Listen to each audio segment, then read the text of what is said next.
नमस्कार दोस्तों, GK with यार के यूट्यूब चैनल में आपका स्वागत है।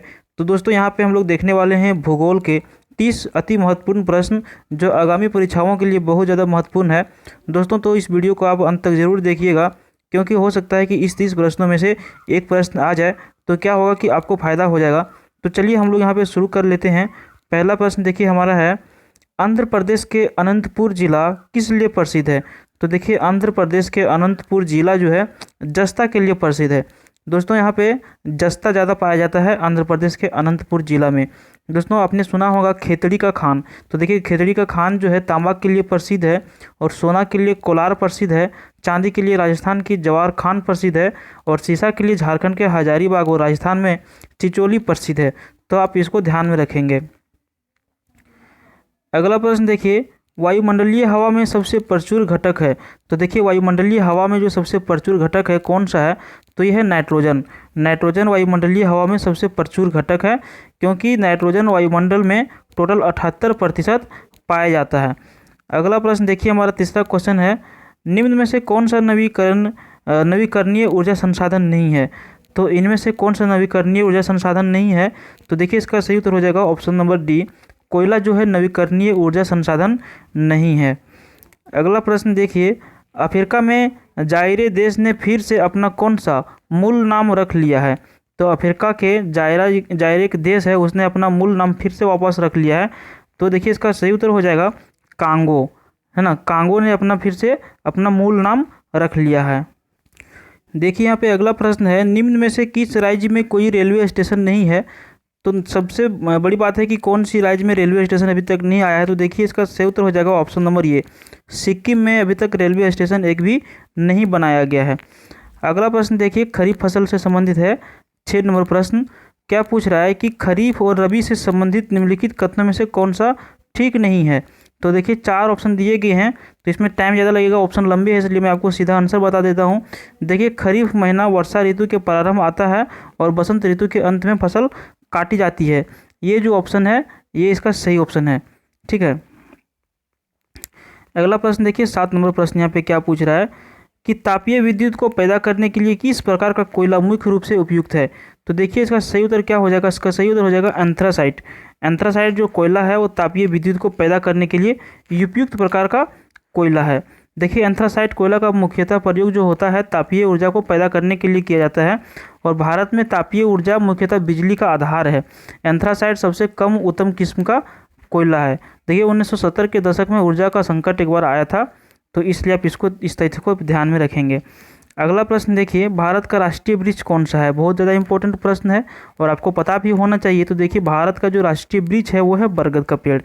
देखिए बरगद की लंबी आयु होती है और इस पेड़ का फैलाव भी बहुत अधिक होता है ना। तो इसलिए राष्ट्रीय वृक्ष को बरगद के रूप में चुना गया है। अगला प्रश्न देखिए, निम्न में से कौन सा जिला बीरभूम जिले के उत्तर में स्थित है। दोस्तों इस क्वेश्चन को आप ध्यान में रखेंगे। आप यदि मैप को देखते होंगे तो आपको पता होगा।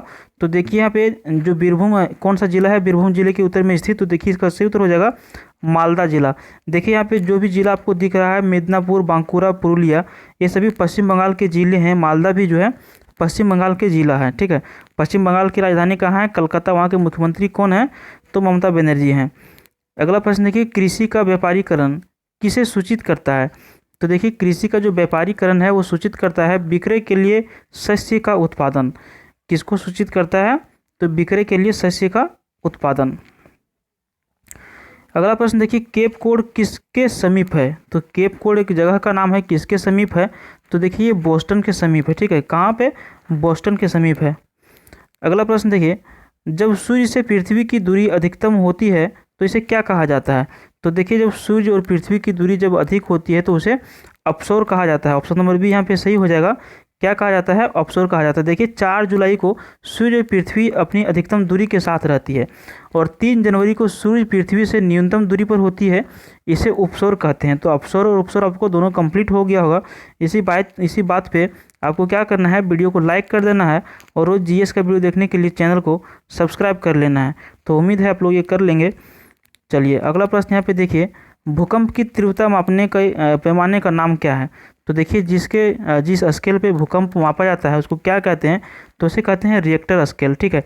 देखिए भूकंप मापी जो होता है 5 रिएक्टर स्केल तक यदि भूकंप होता है तो ये सहनीय होता है, और यदि यही भूकंप की जो स्पीड या फिर इसकी क्षमता जो बोलें यदि 6 से अधिक हो जाएगा तो क्या हो जाएगा, भूकंप अत्यंत विनाशकारी हो जाएगा, है ना। तो आप इसको ध्यान में रखेंगे, रिएक्टर स्केल से भूकंप को मापा जाता है। अगला प्रश्न है, किस राज्य में प्रस्तावित चमेरा 2, है ना, ये चमेरा 2 है, जल विद्युत परियोजना का निर्माण किया जाना है। तो देखिए इसका सही उत्तर क्या हो जाएगा, इसका सही उत्तर हो जाएगा हिमाचल प्रदेश। कहाँ पे हो जाएगा, हिमाचल प्रदेश में प्रस्तावित चमेरा 2 का जो है सो जल विद्युत परियोजना है और इसको स्टार्ट किया जाना है। अगला प्रश्न देखिए 15 नंबर, निम्नलिखित नदियों में से कौन सी विभ्रंश घाटियों में स्थित है। तो कौन सी नदी है जो विभ्रंश घाटियों में स्थित है, तो देखिए इसका सही उत्तर हो जाएगा ताप्ती। ऑप्शन नंबर डी यहाँ पे सही हो जाएगा। विभ्रंश घाटियाँ नर्मदा नदी घाटी में भी है, ठीक है। लूनी एक ऐसा नदी है, आप ऑप्शन देख रहे हैं, लूनी एक ऐसा नदी है जो क्या होता है, कहीं जाके नहीं मिलती है, ये जो है रेगिस्तान में जाके समाप्त हो जाती है एक निश्चित जगह पे, एक निश्चित दूरी तय करने के बाद, ठीक है। लूनी नदी देखिए कच्छ के रण में गायब हो जाती है। भारत का सबसे अधिक जल राशि ले जाने वाली जो नदी है वो क्या है, गंगा नदी है, सबसे ज़्यादा जल उसमें प्रवाहित होती है। देखिए निम्न में से किसे तूफानी चालीसा कहा जाता है।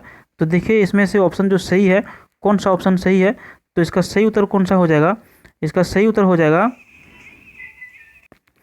ऑप्शन ए, दक्षिणी गोलार्ध में 40 डिग्री से 60 डिग्री दक्षिण के बीच चलने वाली हवाओं को तूफानी चालीसा कहा जाता है। आप यदि ट्यूशन किए होंगे तो वहाँ पे बताए होंगे आपको भूगोल से संबंधित प्रश्न। देखिए अगला प्रश्न देखिए, चारागाह को कहाँ पर पंपास कहा जाता है। बहुत ज़्यादा इंपॉर्टेंट क्वेश्चन है, हम लोग पढ़ते आ रहे हैं। तो चारागाह को पंपास कहा जाता है, उस जगह का नाम है दक्षिण अमेरिका। दक्षिण अमेरिका में चारागाह को पंपास कहा जाता है। पंपास अर्जेंटीना के शीतोष्णकटिबंधीय घास के भूमियों को कहा जाता है। अमेरिका और कनाडा में प्रेरी कहते हैं। दक्षिण अफ्रीका में वे वेल्ड कहलाते हैं, ठीक है। तो पंपास कहा जाता है दक्षिण अमेरिका में। अगला प्रश्न देखिए, भारतीय वस्त्र उद्योग में इनमें से किसका प्रचुर मात्रा में इस्तेमाल किया जाता है।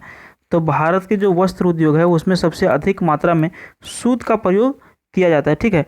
किस चीज़ का, तो सूत का प्रयोग किया जाता है।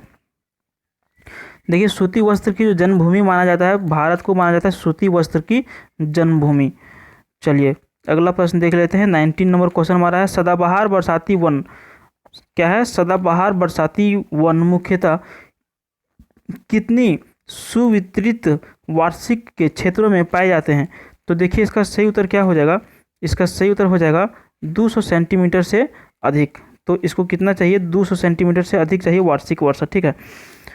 चलिए 20 नंबर प्रश्न देखिए, बीना में स्थापित, एक जगह का नाम है, बीना में स्थापित किया जाने वाला तेल शोधन कारखाना किस क्षेत्र के तेल निगम द्वारा स्थापित किया जाएगा।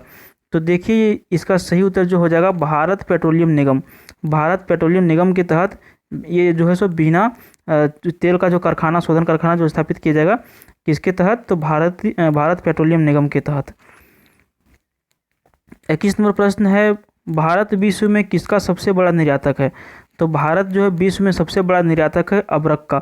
देखिए अभ्रक जो पाया जाता है कहाँ पे ज़्यादा पाया जाता है, तो देखिए अभ्रक जो पाया जाता है वो सबसे अधिक पाया जाता है झारखंड के कोडरमा जिला में, ठीक है।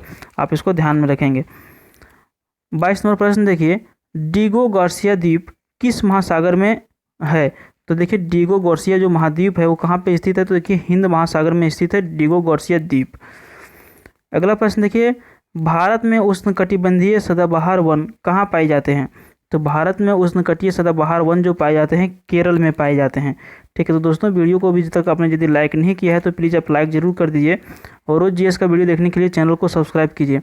अगला प्रश्न हमारा है 24 नंबर, गरसोपा जिसे जोग जलप्रपात भी कहा जाता है किस नदी पर स्थित है। तो देखिए जोग या गरसोपा जो जलप्रपात है वो शरावती नदी पर स्थित है, ठीक है। कहाँ पे है, शरावती नदी पर। देखिए गरसोपा जलप्रपात की जो ऊंचाई है वो कितनी है, तो देखिए 255 मीटर की इसकी ऊंचाई है। यदि हम बात करें कि विश्व की सबसे जलप्रपात कौन सा है, तो विश्व की सबसे ऊंची जलप्रपात जो है एंजिल जलप्रपात है। एंजिल जलप्रपात जो है सो वेनेजुएला में स्थित है। वो इसकी यदि ऊंचाई बात करें तो 779 लगभग 1 किलोमीटर, है ना। कितना, 1 किलोमीटर की ऊंचाई से गिरती है एंजिल जलप्रपात। देखिए जोग जलप्रपात जो है भारत की, इसे महात्मा गांधी जलप्रपात भी कहा जाता है जो शरावती नदी पर स्थित है। अगला प्रश्न देखिए, निम्न में से किन भारतीय राज्यों में शीत ऋतु में पश्चिमी मौसम विक्षेपों के कारण वर्षा होती है। तो कौन सा राज्य है जिसमें पश्चिमी मौसम विक्षेपों के कारण वर्षा होती है। तो देखिए सही उत्तर है पंजाब और हरियाणा राज्य में होती है, ठीक है, वर्षा। कब होती है? तो पश्चिमी मौसम विक्षेपों के कारण होती है। 26 नंबर प्रश्न देखते हैं हम लोग यहाँ पे। चक्रवात निम्न में से किस कारण से आता है? बहुत ज़्यादा इंपॉर्टेंट क्वेश्चन है दोस्तों। तो चक्रवात आने का जो कारण है निम्न दाब है, ठीक है। चक्रवात मुख्यतः निम्न दाब के कारण आता है। देखिए, जब पृथ्वी गर्म होती है तो ठंडी हवा भी गर्म होकर ऊपर उठती है। ऐसी स्थिति में निम्न दाब का क्षेत्र बन जाता है। खाली जगह को भरने के लिए तेजी से पवन आती है, जिसे चक्रवात कहते हैं। देखिए, चक्रवात में वायु चलने की दिशा उत्तरी गोलार्ध में घड़ी की सुइयों के विपरीत एवं दक्षिणी गोलार्ध में घड़ी की सुई की दिशा में होती है। तो आप इस तथ्य को ध्यान में रखेंगे, ठीक है। क्यों आती है निम्न दाब, कैसे बनता है? अगला प्रश्न देखिए 27। निम्न में से कौन सा उद्योग सभी औद्योगिक गतिविधियों की आधार भूमि और मातृ उद्योग माना जाता है? तो कौन सा उद्योग है जो सभी औद्योगिक गतिविधियों की आधार भूमि और मातृ उद्योग माना जाता है? देखिए, इसका सही उत्तर हो जाएगा लोहा और इस्पात उद्योग, ठीक है। लोहा और इस्पात उद्योग जो है सभी उद्योगों की मातृ उद्योग कहा जाता है। देखिए, वर्तमान युग जो भी चल रहा है इसे कौन सा युग कहा जाता है? तो वर्तमान युग को लौह युग कहा जाता है।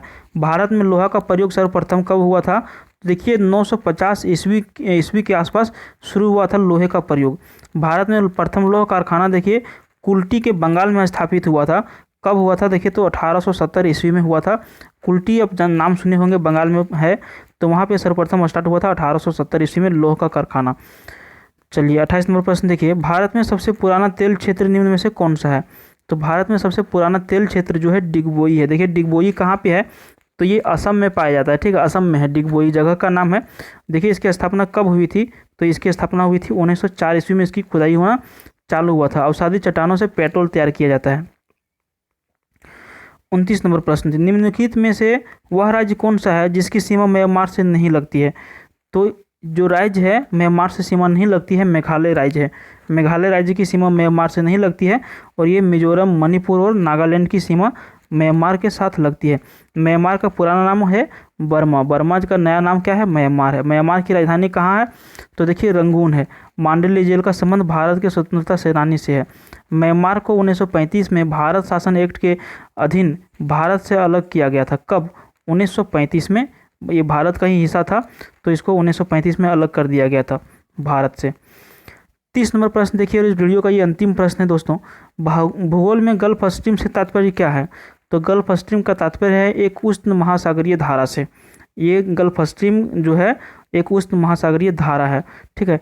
तो दोस्तों, ये था हमारा आज का 30 महत्वपूर्ण भूगोल का वीडियो क्वेश्चन। तो उम्मीद है कि आपको ये प्रश्न जो है सो अच्छा लगा होगा।